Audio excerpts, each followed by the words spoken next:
I don't have a lot of luck with cameras. I break them quite often, and I needed a quick vlogging camera for a project that I'm doing, and ended up buying this. Let's find out what it's all about.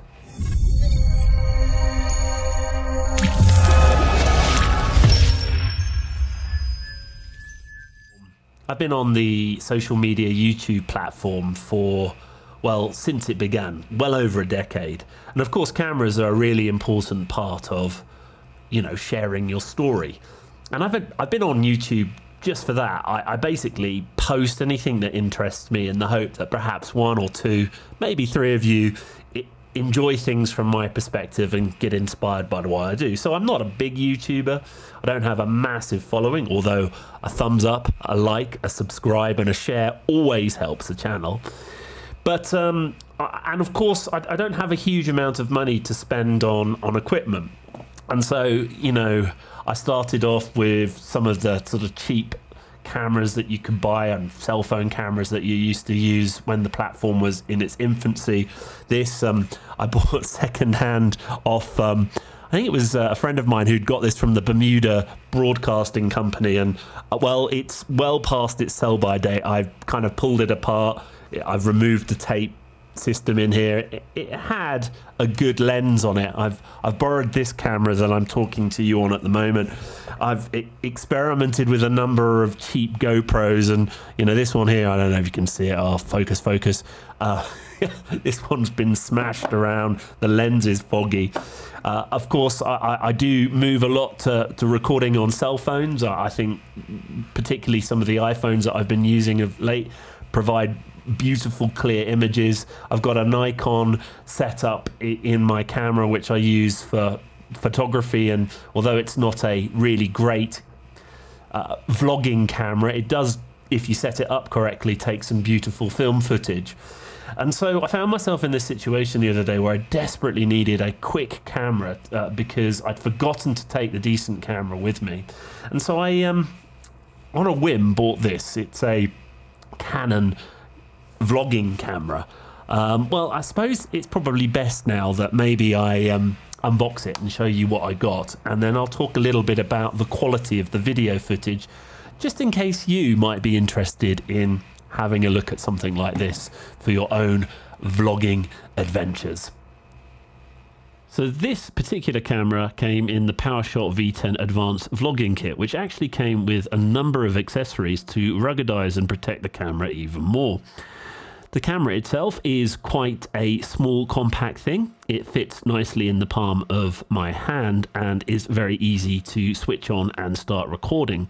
The red button on the front is set up for the start-stop button, and the best thing out of the accessories I like are the little magnetic wind protectors. You have this flip-out screen and a variety of buttons that actually enable you to configure the camera to set up in a way that you really like. One of the other features I really like about this is this kickstand, which enables you to set the camera up without a tripod, although you do have the tripod mount screws to be able to add a tripod.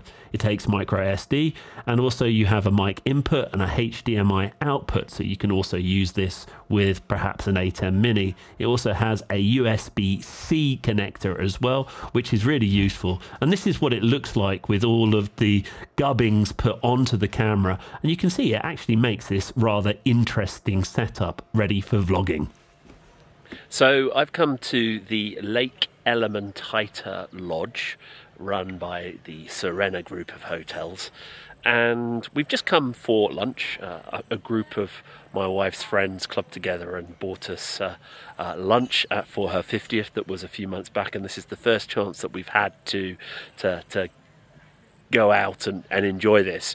And I thought that this would be a really good opportunity to just trial the Canon A10 here to see how it reacts. So everything is on full auto mode. Just want to see, you know, how it takes photographs out of the box. For me, you know, the real important element of this is to be able to capture a decent video as well as the audio as well. So you can make your mind up on how this turns out, and well, enjoy the day here at Elementaita as we take some video footage. Let's go to a montage.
So there you go. My overall opinion of this camera is reasonably good.